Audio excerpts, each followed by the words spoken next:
நான் உங்களுக்கு நீ தமிழ்நாட்டினுடைய முதலமைச்சர் நேற்றைக்கு 23 பேரை புதிய அமைச்சர்களாக ஆக்கியிருக்காரு. இத்துறையில் சார்ந்த அமைச்சர்கள் அனைவருக்கும் அம்மா நியூஸ் சார்பாக வாழ்த்துக்களை தெரிவித்துக் கொள்கிறேன்.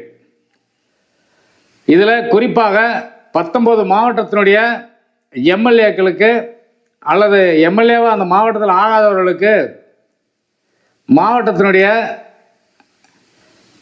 சேர்ந்த பொதுமக்கள் சார்பாக அந்த மாவட்டத்திற்கு ஒரு எம்எல்ஏ கொடுத்துருக்கலாம், அல்லது எம்எல்ஏ ஆகக்கூடியவர்கள் இருந்தவர்கள் மந்திரி பதவி கொடுத்துருக்கலாம். என்ன காரணத்திற்காக தமிழ்நாட்டினுடைய முதலமைச்சர் இதை புறக்கணிச்சார்னு தெரியல, ஏதோ ஒரு காரணம் இருக்கலாம். சரி, தமிழ்நாட்டில் முக்கியமான துறை 3 துறை இருக்கு. போக்குவரத்து துறை, பத்திரப்பதிவு அலுவலகம், கல்வித்துறை, இன்னும் சிறப்பாக சொல்ல போனோம்னா மெடிக்கல். இதெல்லாம் முக்கியமான துறைகள். ஆனால் இந்த துறையை சேர்ந்த தற்போது நேற்றைக்கு தொடங்கப்பட்ட அமைச்சராக ஆக்கப்பட்ட சேலத்தை சேர்ந்த விஜய் தமிழன் பார்த்திபன், அவர் விஜயினுடைய ரசிகர் மன்றத்தில் தொடர்ந்து இருந்திருக்காரு. பல்வேறு நற்காரியங்களை செய்திருக்காரு, சமூக பணிகளை செய்திருக்காரு.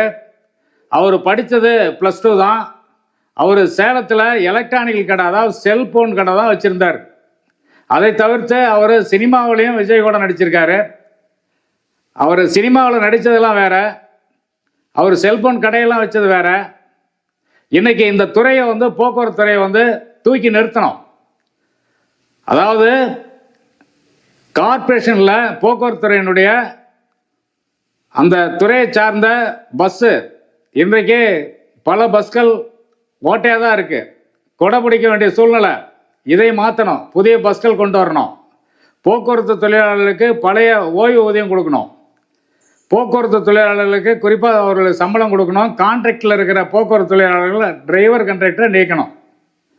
அவங்களுக்கு புதிதாக எடுத்தவர்களை சம்பளம், அரசு சம்பளம் வழங்கணும். இது நம்மளுடைய வேண்டுகோளாக வைக்கிறோம். அடுத்தது போக்குவரத்து துறையில் முக்கியமானது, தமிழ்நாட்டில் யார் ஒருத்தர் வாகனம் ஓட்டணுன்னாலும் வாகனத்திற்கு லைசன்ஸ் பெறணும். இந்த லைசன்ஸ் வாங்குவதற்கு வட்டார போக்குவரத்து அலுவலகம் இருக்கு. ஒரு வாகனத்தை ரிஜிஸ்ட்ரேஷன் பண்ணுவதாக இருந்தாலும் எஃப்சி செய்வதாக இருந்தாலும் அது போக்குவரத்து துறை சார்ந்த ஆர்டிஓ எம்இ இன்ஸ்பெக்டர்கள் பார்த்து சரிபார்த்து இன்ஸ்பெக்ஷன் பண்ணி அதுக்கப்புறம் அவர்களுக்கு லைசன்ஸ் கொடுக்கணும், அல்லது வாகனத்தினுடைய புதிய பதிவெண் கொடுக்கணும் மற்றும் எஃப்சி செய்யணும்.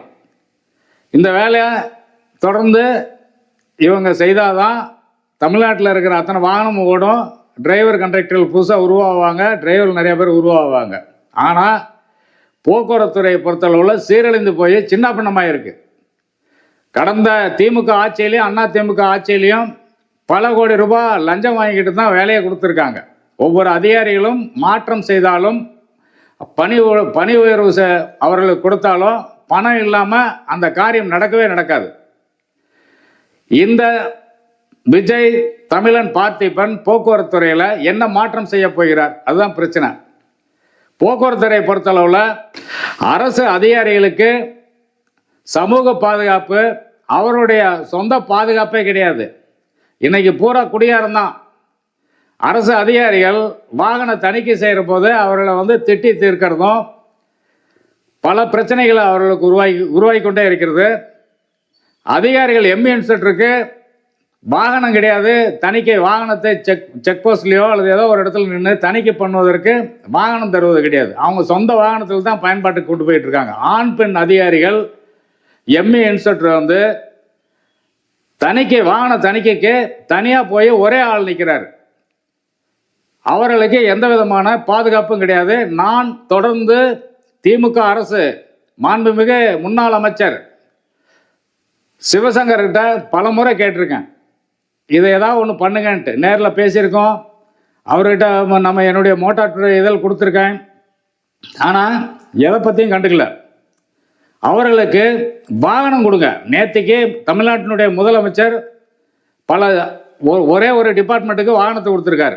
ஆனால் இந்த டிபார்ட்மெண்ட்டுக்கு வாகனம் கிடையாது. ஆண் பெண் அதிகாரிகளுக்கு பாதுகாப்பு கிடையாது. அடுத்தது சர்வர் வேலை செய்கிறதே கிடையாது. இப்போ அது தனியாக கான்ட்ராக்ட் விட்டு ஒவ்வொரு இடத்துலையும் ஓட்டுநர்கள் வந்து டெஸ்ட் டிரைவிங்க்கு அந்த கிரவுண்டில் செய்யணும். அது இப்போ நவீனமாக சிவசங்கர் பண்ணிட்டார். அது ஒரு சில மாவட்டத்தில் மட்டும்தான் இருக்குது, மற்ற மாவட்டத்திலாம் கிடையாது. அது கேமரா வச்சுருக்கிறாங்க. அதுக்கு ஒரு கணினி ஒரு ரூமை திறந்து அது கணினிமயமாக்கி அவர்கள் வந்து டெஸ்ட் டிரைவிங்க்கு போகிறாங்க. ஆனால் அது அந்த சர்வேர் வேலை செய்யாதனால இன்றைக்கி வந்து பல மாவட்டத்தில் ஓட்டுநர்கள் அங்கே போயிட்டு பல மணி நேரம் காத்திருந்துட்டு வெளியே வராங்க. சமீபத்தில் கோவை போக்குவரத்துறையினுடைய மையம் சென்ட்ரல் அலுவலகத்தில் அந்த கிரவுண்ட் இருக்குது. அந்த கிரவுண்டில் போய் ஒரு வாரமாக யாருமே வந்து லைசன்ஸ் எடுக்க முடியல, சர்வேர் வேலை செய்யலை. அவங்க என்ன பண்ணுவாங்க, ஆர்டிஓக்கள், எம்இ இன்ஸ்பெக்டர். இது ஒரு வர்க்கம் இருக்க. மதுரையில் ஒரு டிபார்ட்மெண்ட்டு அந்த போக்குவரத்துறையை சார்ந்த ஒரு பெண் சங்கீதாங்கிறவங்க, எம்இ இன்ஸ்பெக்டர். அவங்க காலையில் டெஸ்ட் டைமுக்கு வர்றாங்க, வாகனத்தெல்லாம் பார்க்குறாங்க, திரும்பி போயிடுறாங்க. ஆனால் அங்கே நடைமுறை என்னன்னு கேட்டிங்கன்னா, அந்த சர்வேர் வேலை செய்யாதனால எந்த வேலையும் நடக்காது. அவங்க ஏதோ போயிட்டாங்க, பொதுமக்கள் ஆகி அவங்க பொதுமக்கள்லாம் வந்து கொந்தளிச்சு நாங்கள் காத்தாலிருந்து வரோமேன்னு சொல்லிட்டு ஒரு வீடியோ போட்டாங்க. சர்வர் வேலை செய்யலைன்னா அங்கே இருக்கிற அதிகாரிகள் வந்து சர்வர் வேலை செய்யலை, இன்றைக்கி லேட் ஆகும், அது எப்போ வந்தால் எப்போ வருது, என்ன டைமில் வருதுன்னு சொல்ல முடியாது, நாங்களும் அந்த சிஸ்டத்தில் உட்காந்து பார்த்துட்டு இருக்கோம்னு சொல்லிட்டு அங்கே பணியாற்றக்கூடிய அதிகாரிகள் தான் பொதுமக்களுக்கு சொல்லணும். அதை தவிர்த்துடுறாங்க. ஒரு சில அதிகாரிகள் கரெக்டாக சொல்கிறாங்க. இப்படி இந்த போக்குவரத்துறையை பொறுத்தவரை லஞ்சம் இல்லாமல் இவர் நடத்துவாரா? அதை தவிர கவுன்சிலிங்கில் இவர் வந்து போஸ்டிங் போடுவாரா, இடமாற்றம் செய்வாரா? பல்வேறு அதிகாரிகள் பல வழக்குகளாக தொடர்ந்து கருணாநிதி பேரிலிருந்து அதிமுக ஜெயலலிதா, பழனிசாமி, அடுத்தது ஸ்டாலின், இப்போ தமிழ்நாட்டினுடைய முதலமைச்சர் விஜய் வந்திருக்காங்க. பல வழக்குகள் வந்து போக்குவரத்துறை டிபார்ட்மெண்ட்டில் இருக்கிற அதிகாரிகள் வந்து நிலுவையிலே இருக்குது, ப்ரமோஷன் கிடையாது, இன்னும் அதை விசாரிக்கல. அந்த கோப்புகள் அப்படியே இருக்குது. நான் சென்ற முறை போக்குவரத்தினுடைய ஆணையர் மாற்றப்படுவார்னு மாற்றிட்டாங்க. நான் தொடர்ந்து சொல்லிட்டே தான் இருக்கேன். போக்குவரத்துறை டிபார்ட்மெண்ட்டை பொறுத்தளவில் பொதுமக்களுக்கான சேவைகள் செய்யக்கூடியது. அதில் அந்த அதிகாரிகள் மன உளைச்சலுக்கு ஏற்படுத்தி கடைசி நேரத்தில் ஓய்வு பெறும்போது ஒரு நோட்டீஸை கொடுத்து வீட்டுக்கு அனுப்புறது. பணமே இல்லைன்னு தெரியும், அதனால் எதுக்குடா இவங்களுக்கு பணம் கொடுக்கணும்னு சொல்லிட்டு பணமே இல்லைன்னு சொல்லி அவங்கள வெளியே அனுப்புறது. பல வழக்குகள் என்கொயரி செய்யாமையே இப்போ கிடப்பில் கிடக்கு. இதை எப்போ முடிப்பீங்க? இந்த அதிகாரிகளுக்கு ப்ரமோஷன் கொடுக்கணும். பல அதிகாரிகள் ஆர்டிஓ ஆகிறதுக்கு வாய்ப்பு இருக்குது, பல அதிகாரிகள் வந்து ஜேடிசி டிடிசி ஆகிறதுக்கு வாய்ப்பு இருக்குது. அதெல்லாம் எதுவுமே இப்போ கிடையாது. இந்த வழக்குகள் முடிஞ்சாதான் இவங்களுக்கு அடுத்த ப்ரொமோஷன். பல அதிகாரிகள் பிஆர்எஸில் போகணும்னு சொல்லிட்டு தவிச்சிட்டு இருக்காங்க. இதை தவிர்த்து இந்த டிபார்ட்மெண்ட்டை பொறுத்தளவில் 144 அலுவலகம் இருக்குது போக்குவரத்துறையில். அதில் பல கட்டடங்கள் இன்னும் வந்து கவர்மெண்ட் கட்டடமே கிடையாது. வாடகை கட்டடம், கமர்ஷியல் கட்டடத்தில் இந்த போக்குவரத்தினுடைய அலுவலகம் இயங்கிட்டு இருக்கு. அதுவும் குறிப்பாக பகுதி அலுவலகம் இயங்கிட்டு இருக்கு. அதுக்கு புதிய கட்டடம் தமிழன்பன் செய்வார்னு நாங்கள் நம்புகிறோம். அடுத்தது என்னன்னு கேட்டிங்கன்னா, இந்த அதிகாரிகள் பற்றாக்குறை. இப்போ 53 பேரை வந்து டிஎன்பிசியில் எடுத்தீங்க, அவங்களுக்கு வந்து இப்போ ட்ரைனிங்கை விட்டீங்க, அவங்க போயிட்டாங்க. பல அலுவலகத்தில் ஆர்டிஓ, எம்இ இன்ஸ்பெக்டர் கிடையாது. பொதுமக்கள் காத்து கிடக்கிறாங்க.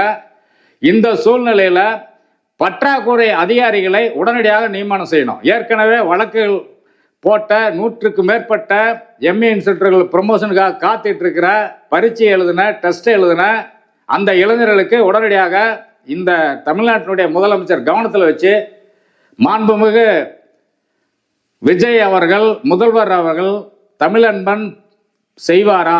இதுதான் பிரச்சனை. இந்த துறையை பொறுத்தளவில் லஞ்சம் இல்லாமல், லாவணியம் இல்லாமல் நடத்துவாரா? நடத்த முடியுமா? பொறுத்திருந்து பார்ப்போம்.